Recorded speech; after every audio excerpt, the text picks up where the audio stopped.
Okay, so I'm going to just very briefly give an overview of international business strategy. I also wanted to discuss some of the leading theories that have explained foreign-owned production undertaken by a country's own enterprises or that of domestic production uh, controlled by foreign enterprises. And then where I really want to spend my time is on the new IB theories, where value creation hinges on successful knowledge recombination. The 30 years of IB strategy focus on static theories, and the new IB theories really focus on dynamic theories. So that's really the difference between the two.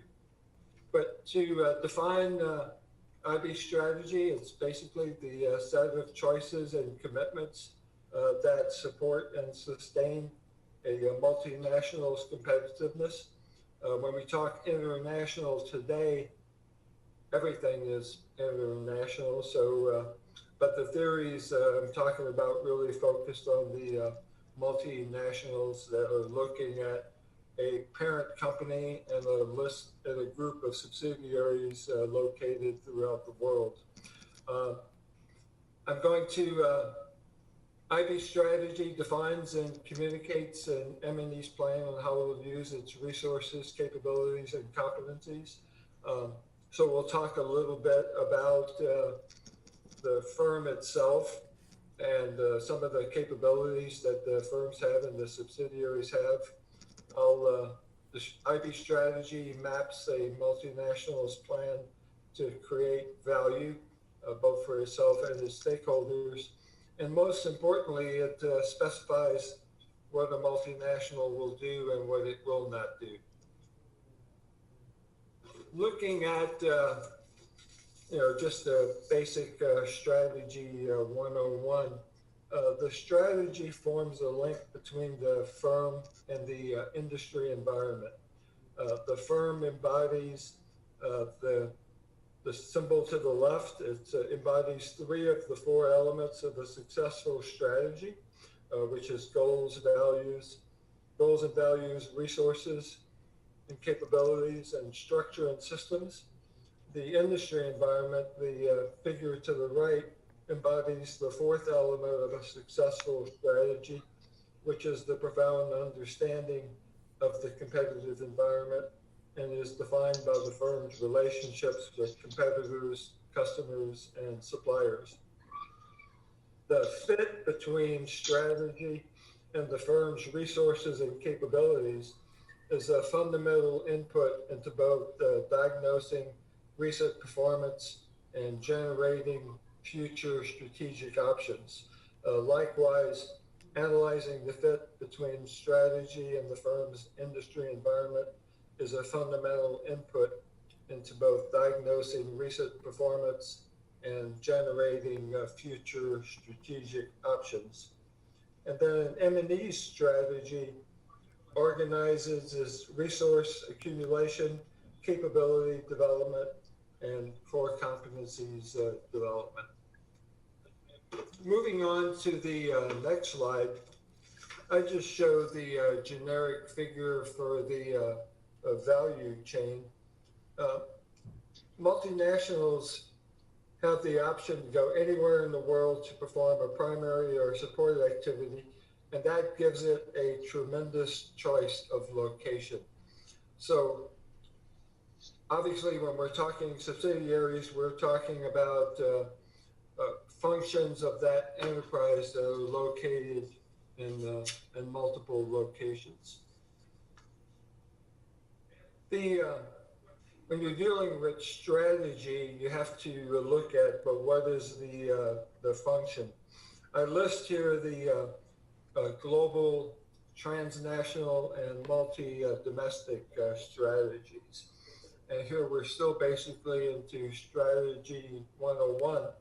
But a global strategy is one where a firm's home office determines the strategies that business units are to use in each country.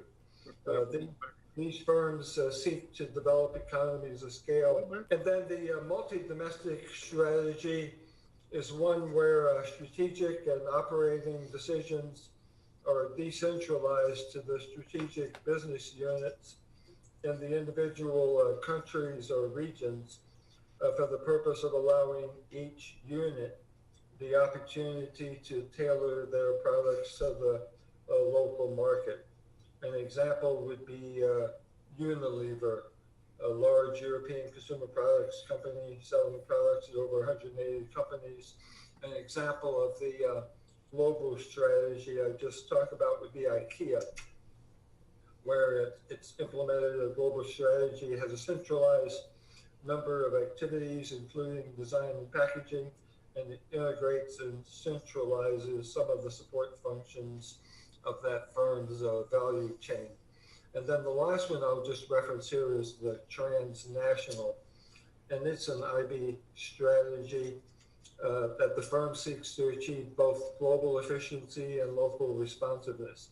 And realizing both of these goals is very difficult because global integration requires close global coordination, while local responsiveness requires local flexibility. I'll give an example here.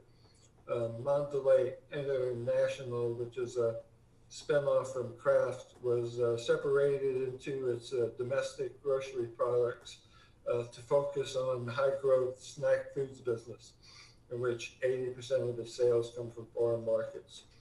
Because it globally integrates its operations to standardize and maintain its power brands while simultaneously developing and marketing local brands that are specialized to meet the needs of its local customers, they pursue a transnational strategy.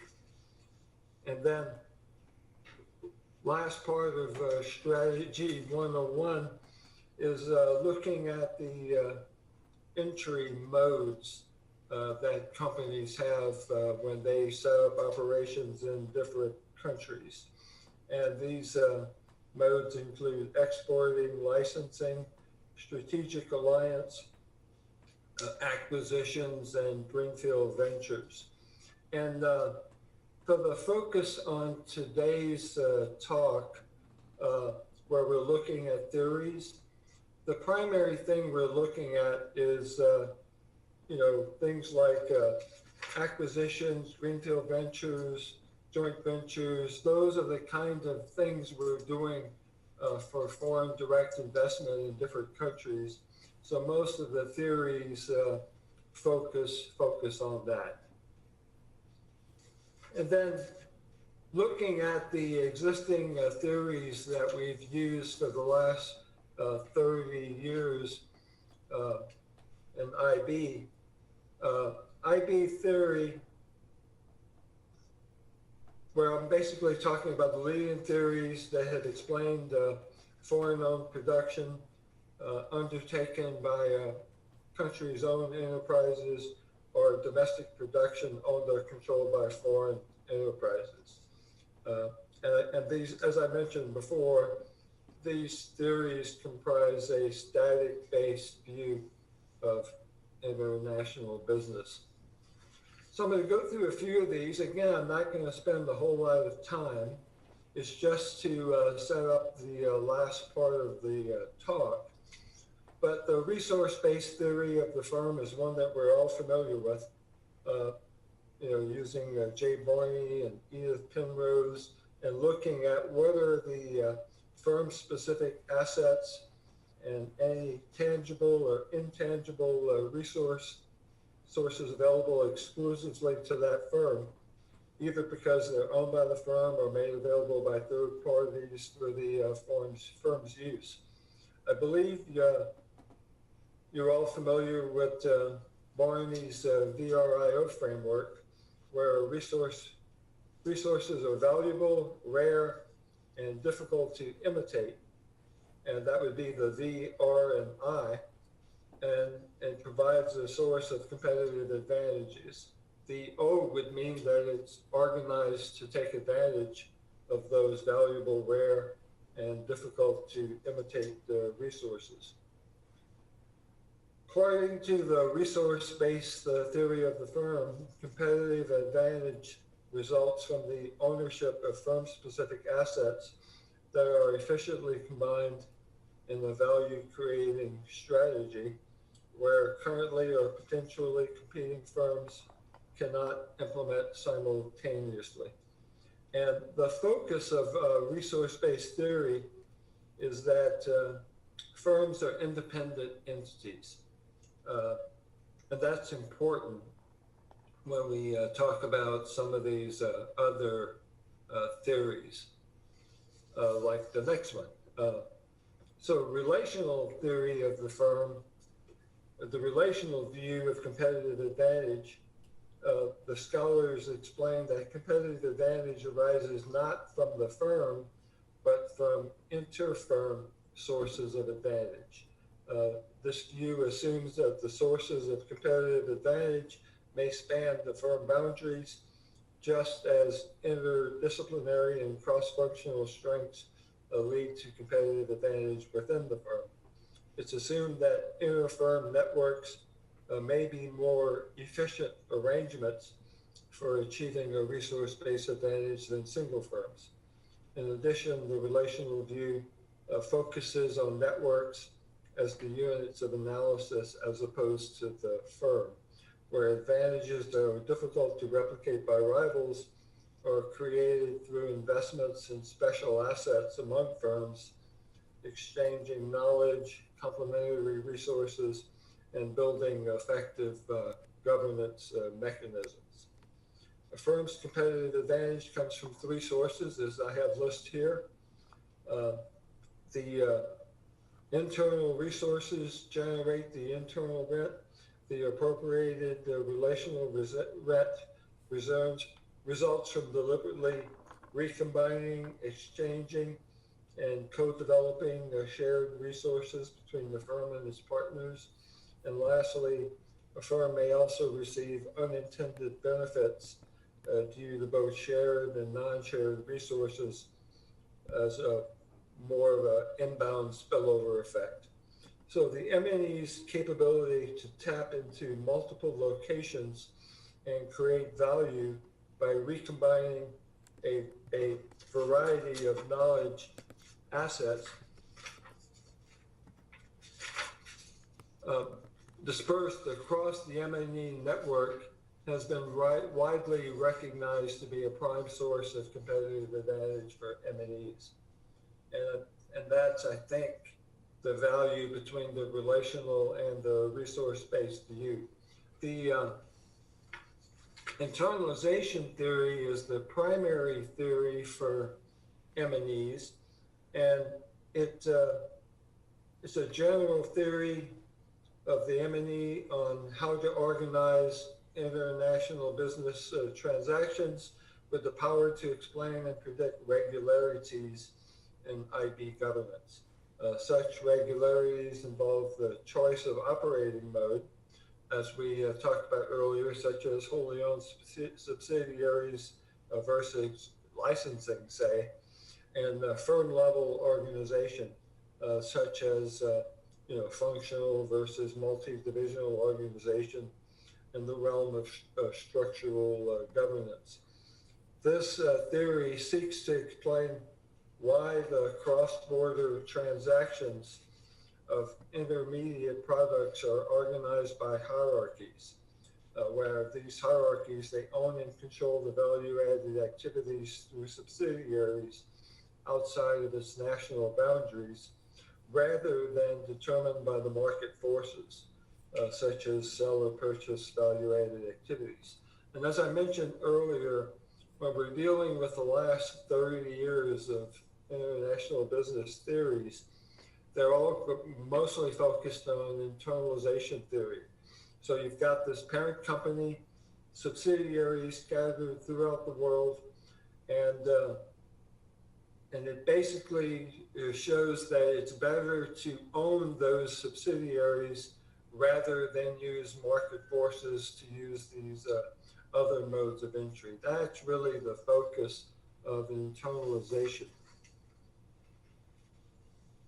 And I'd like to talk a little bit about the OLI, or the eclectic paradigm as it's called. John Dunning is considered one of the founders of research on multinationals and international foreign direct investment. And he sought to offer a general framework for determining the extent and the pattern of both foreign-owned production undertaken by a country's own enterprises and that of domestic production owned or controlled by foreign enterprises. So it uses the internalization theory, but he also added the ownership-specific advantages and location-specific advantages. Ownership-specific advantages has been retermed in the, I would say, the last 10 to 15 years. It typically is referred to as firm-specific advantages, but we're talking about the same thing. And that's basically refers to the competitive advantage of enterprises seeking to engage in foreign direct investment. And the focus is on foreign direct investment. Location-specific advantages refer to the alternative countries or regions for undertaking the value.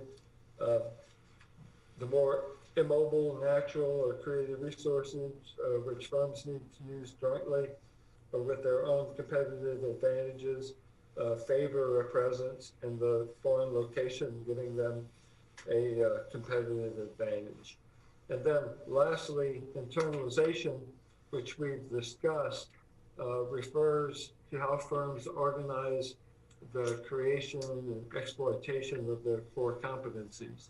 The greater the net benefits of internalizing cross-border intermediate products, the more likely a firm will prefer to engage in foreign production itself rather than license the right to do so, which is the whole focus of the last 30 years of IB.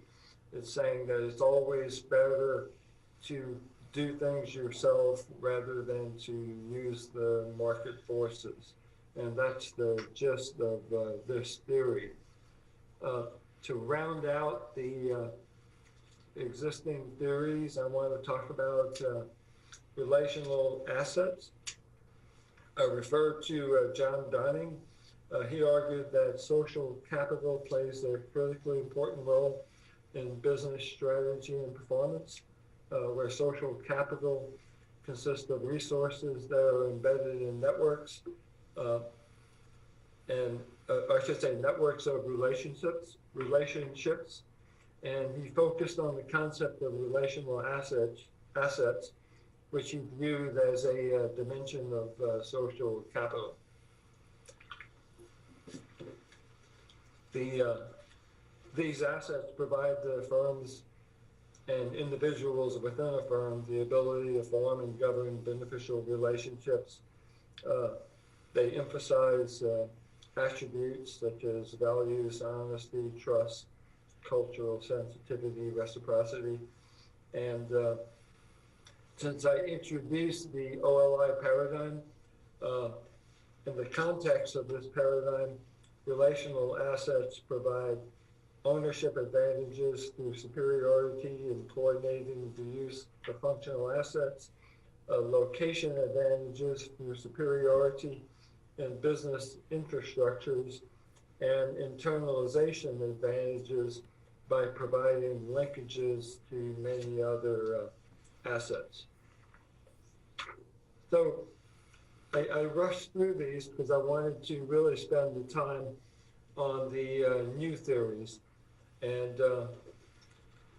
the recent international business theories focus on value creation.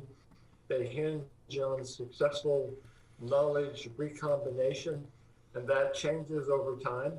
So the theories go from static to dynamic, which means there's continuous change, is what we have in the real world.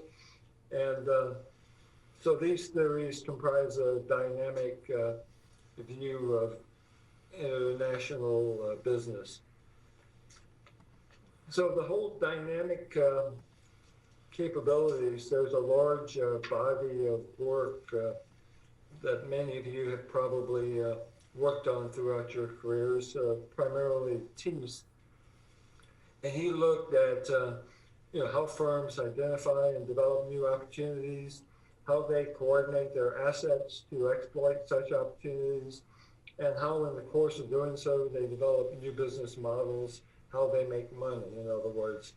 So it's a second or higher level order of capabilities that extend beyond the capabilities required for the firm to carry out its existing value-added activities. And it involves the ability of the firm to create new products and services and to restructure its activities to achieve a better fit and achieve competitive advantage. Moving on with dynamic capabilities, it refers to the inimitable. I'll use a theoretical word. Don't use this when you're presenting to business because they won't know what it means. But it means incapable of being imitated, capacity that firms have to shape, reshape, configure, and reconfigure the firm's asset base so as to respond to changing technologies and markets. And it includes the organization's ability to sense changing consumer needs, part of the dynamic capabilities that I referred to earlier. And then there's been a lot of work in the last 10 to 15 years to update internalization theory. So if internalization theory is the theory of the M&E, that was the theory that had grounded in you're a particular company, your headquarters in a certain location. It creates all these subsidiaries to take advantage of its scale and scope to be able to provide products and services that couldn't be done any better than by doing it itself. That's the old theory. The new theory, there's been a large number of work. I'll just identify some of the steps that have taken place.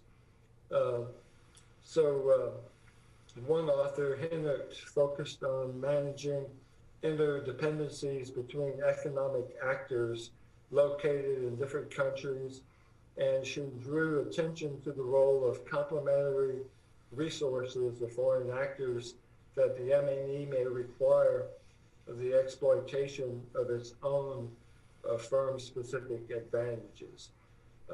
So it started to look outside of its own umbrella of resources. Other authors recognize the role of complementary assets controlled by the host country-based economic actors in the final choice of an operating mode. So before it would make an operating mode to determine, do we have an acquisition, do we do a joint venture? It looked at the role of those complementary assets controlled by that home country. And then the other thing I'll mention is Peter Buckley did work on the global factory, and it focused on value creation through new knowledge recombination. The global factory is an organizational form characterized by the simultaneous use of internalization and external contracts in multiple geographies for fine slice economic activities with the goal of minimizing the sum of production and contracting costs. I recently read where Ford has gone with a new strategy where for emerging economies, they're no longer looking at having its own subsidiaries do all the work.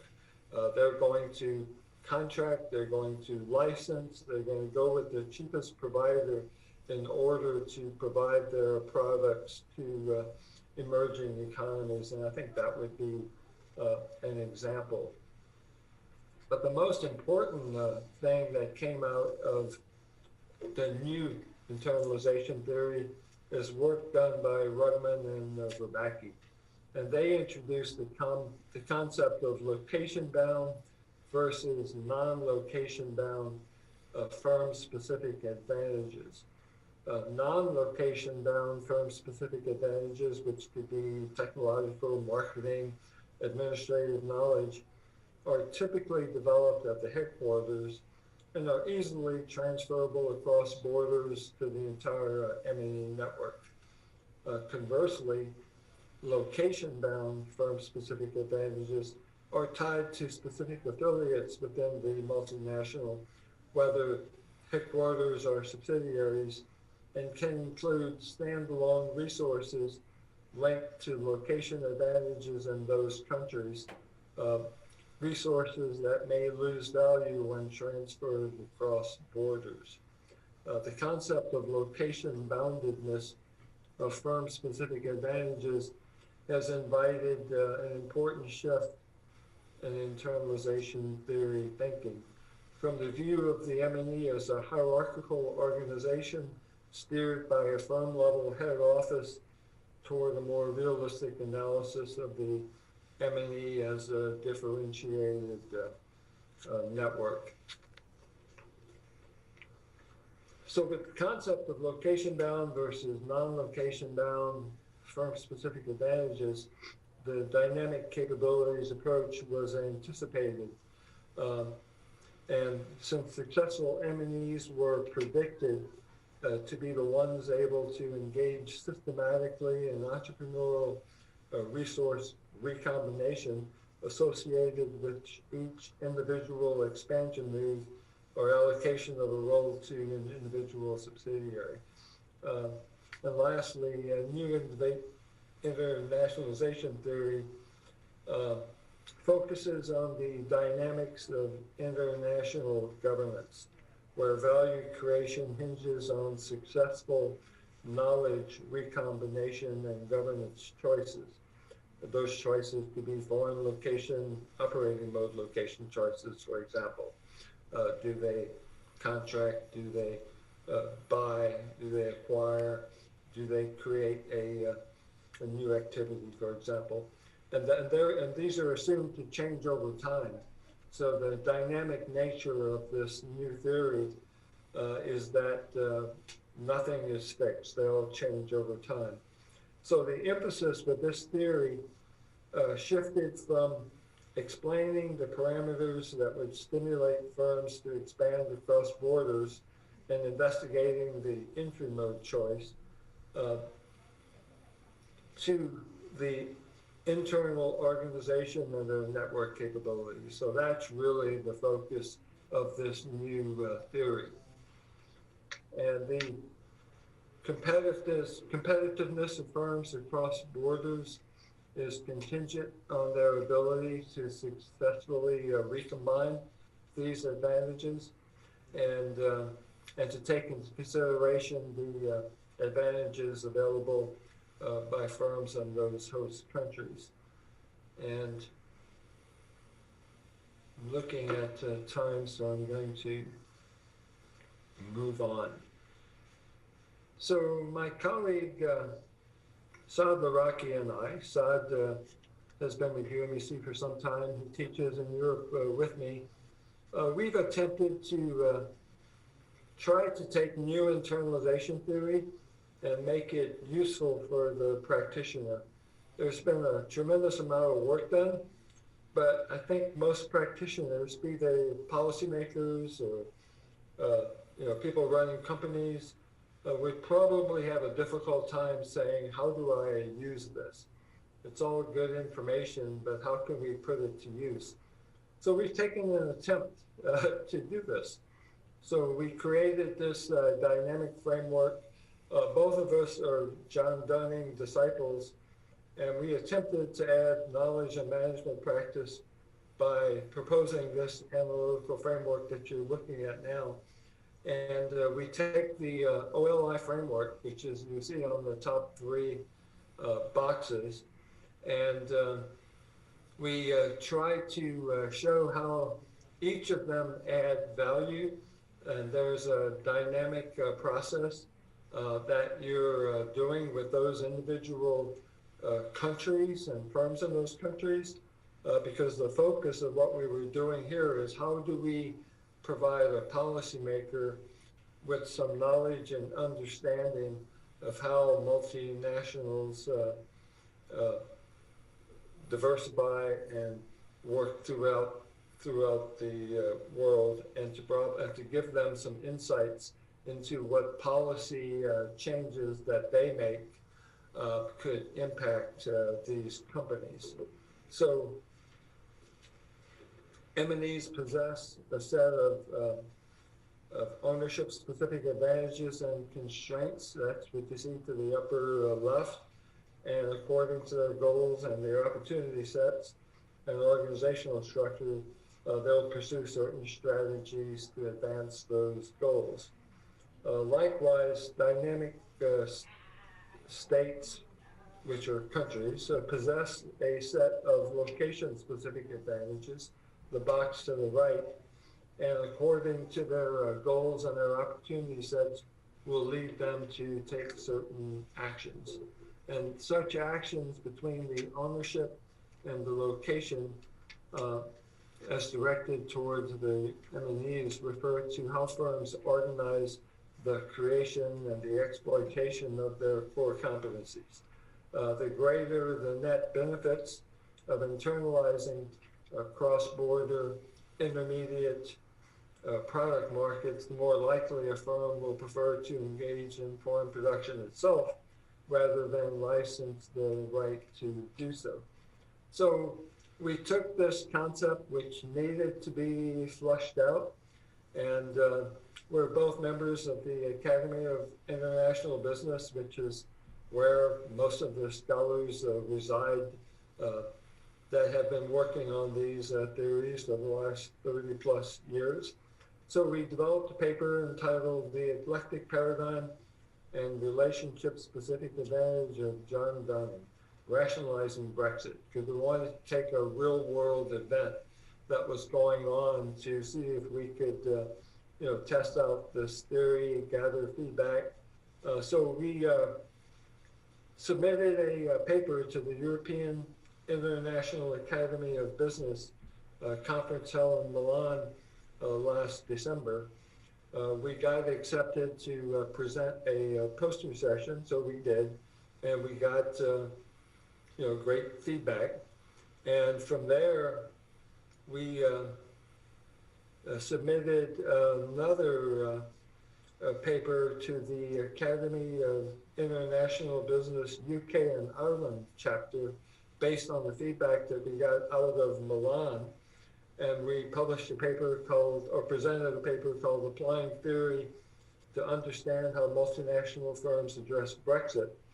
And we presented it to at the conference, and then we also met with the Journal of International Business Policy, a new publication by the Academy of International Business, and we met with their editors at this conference and presented our ideas. They provided us with some great feedback. I guess the good news is that our paper got published in a edited textbook, so Saad and I could plant the flag and say we've gotten published with this idea, but we really want to affect management practice, not just to get published. So we took their ideas, and their suggestion to us is that the new internalization theory is all good, but they've never really produced anything that people can use.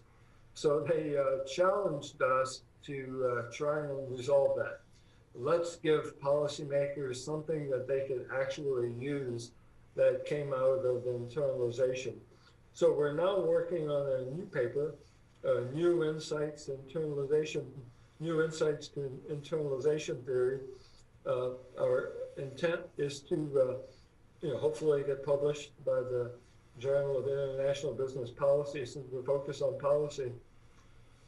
But in addition, we want to continue to obtain feedback and guidance. So our intention is to present this at the 7th Reading International Business Conference in April in Reading, England, and also at the 2019 Academy of International Business Conference that takes place in June in Copenhagen.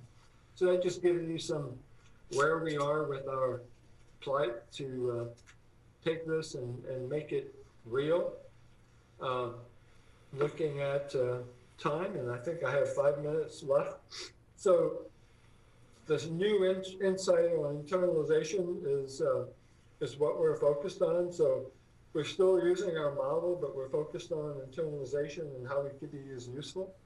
And that basically talks about what we're doing. And we want to focus on why internalization is the short-term adjustment that takes place when a shock takes effect.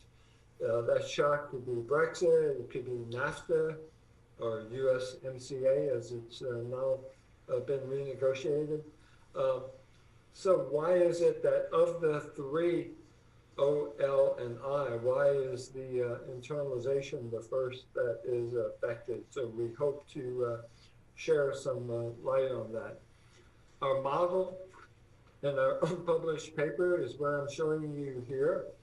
And the key question that we address is why in the short-term adjustment in presence of a shock or a negative event, the three tracks can be pursued in providing possible explanations into the three factors of time, speed, and stickiness.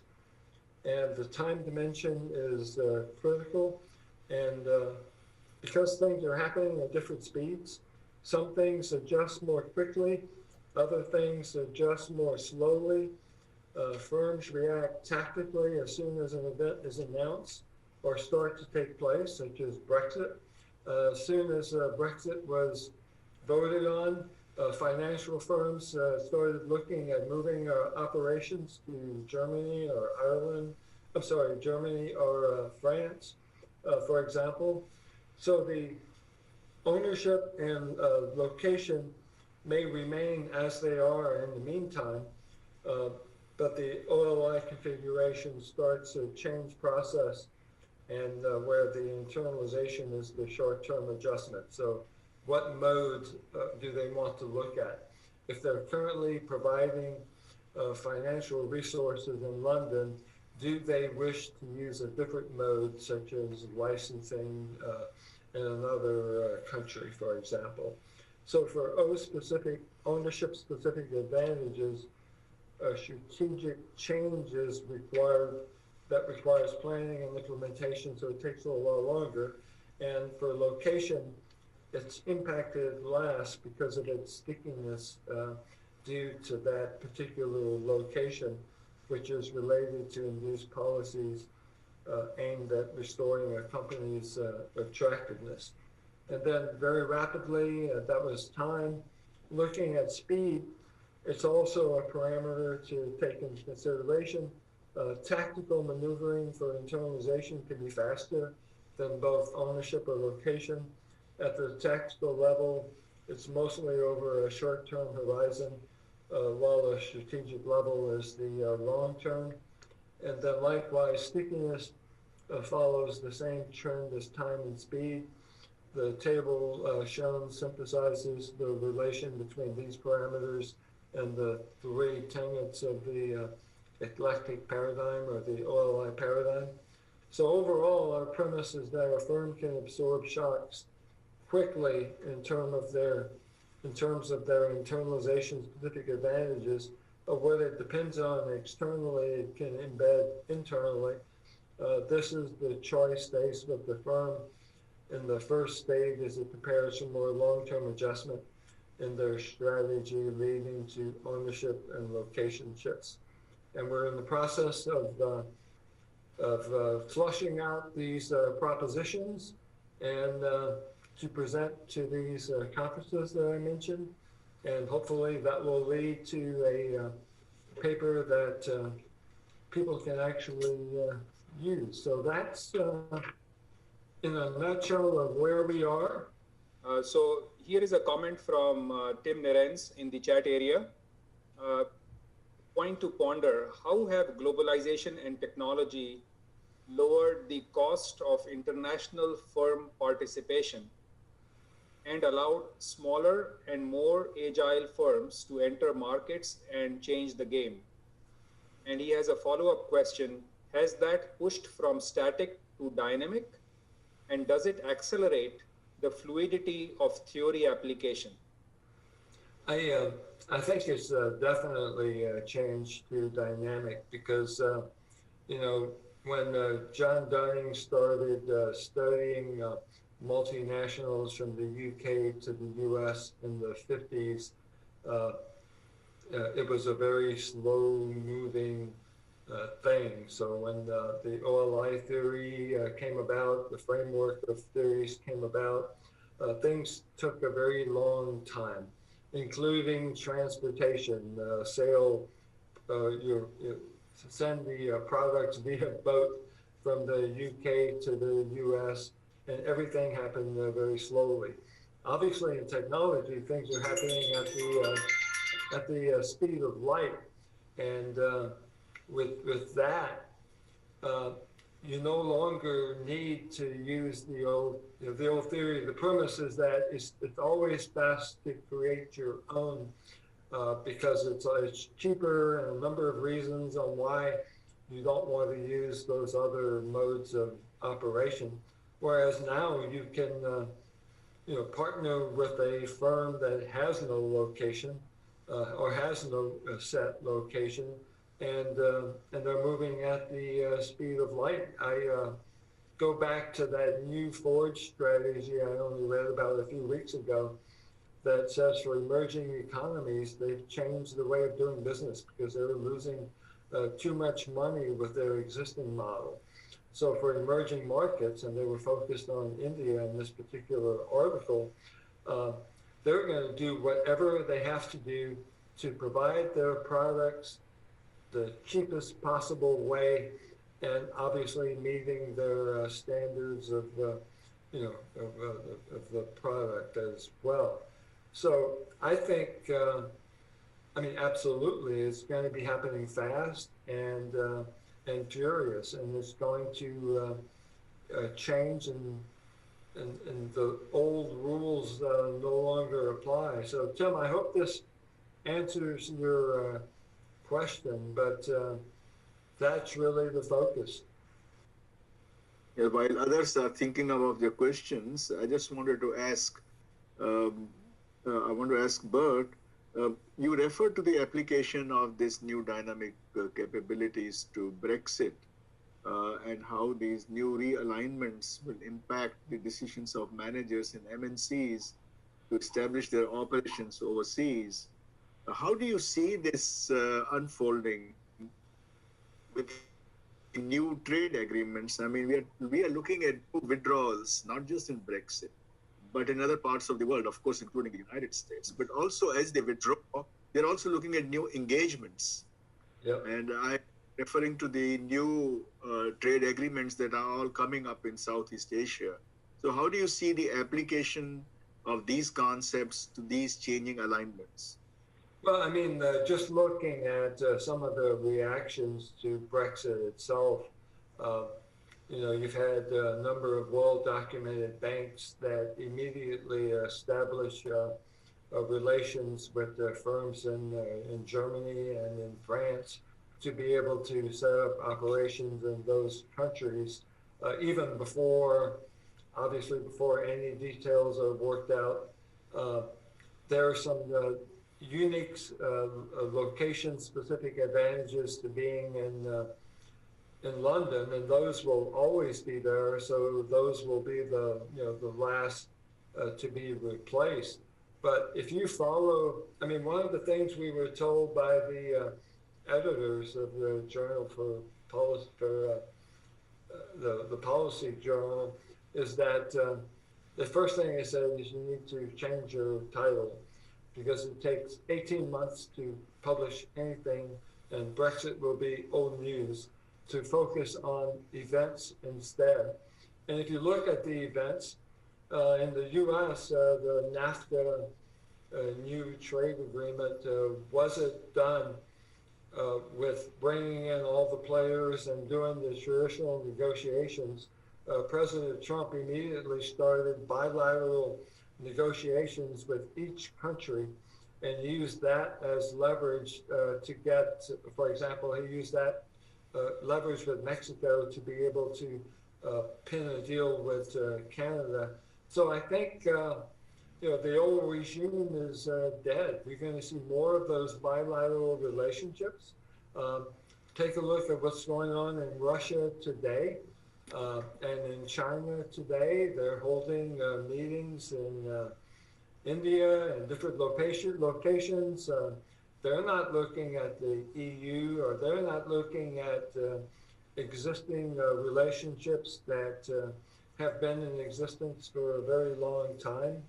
Um, it's a whole new world, and it's just a matter of how. Sion and I are looking at how can we add value to practitioners in determining, either understanding it or to providing some fluidity. And right now it's a moving target and everybody's moving at the same time. So I don't know, Subhash, if that added anything. I'd love to hear your insights on it. No, I think that's good. I was very struck by the general applicability of the theory that you explained, and I'm glad you can connect it with the other trade agreements and other geographies. About the theory of the firm, can you please provide an example of the VRIO? Yeah, the VRIO basically is a tried and true principle that Jay Barney has really made effective. And I'd like to go back a little bit in time. When you're looking at some of the original authors for the theory of the firm, you're dealing with Edith Penrose, and it was a very complex, 30-step process that you went through to determine how you determine if you got competitive advantage or not. And Jay Barney took a rather complex area of knowledge and he simplified it so a CEO would understand it and one that could be explained in a very short period of time. So the value of the VRIO is looking at it and saying, what are our unique advantages? Because if I create something that provides me an advantage today and it's not unique and that it can be easily copied, then it's no longer a competitive advantage. It becomes a competitive parity. And if you have competitive parity, it's a race to the bottom because then it just becomes a cost-cutting exercise. So you're looking for rare, you're looking for unique, but the most important thing, the V, is you're looking at, does it add value? If it doesn't add value, then game over, right? It doesn't matter anything after that. So does it provide value? Is it rare? Is it unique? And then lastly, is your organization organized to take advantage of that value and that rareness and all the V, the R, and the I? And if you're organized to take advantage of those, then his point is that you've got a sustained competitive advantage. And it's been proven over time that indeed it's a good theory. Where it fell short is a strong word because it's still used today. But when you started dealing with multinational firms, all of that was based at the firm level. And as I mentioned in some of these theories, that when you're dealing with the relational theories, is that it's not just looking at the firm. It's looking at the complex relationships that you have with other firms, other entities, and that relationship can provide you with a competitive advantage in addition to the resources of your own firm. So I love Jay Barney and love the VRIO. It's one of the favorite things that I teach in my MBA classes. But I'd like to highlight the fact that it's focused on the firm and the firm only. And there are some advantages to look at things that will provide competitive advantage that are outside of the firm. So I hope that answered her question. Okay, if there are no other questions, I'd like to take this opportunity to thank Dr. Jarreau for a very informative and useful presentation. And thank you, everyone, and thank you, Dr. Natal. Bye-bye. Thank you. Bye.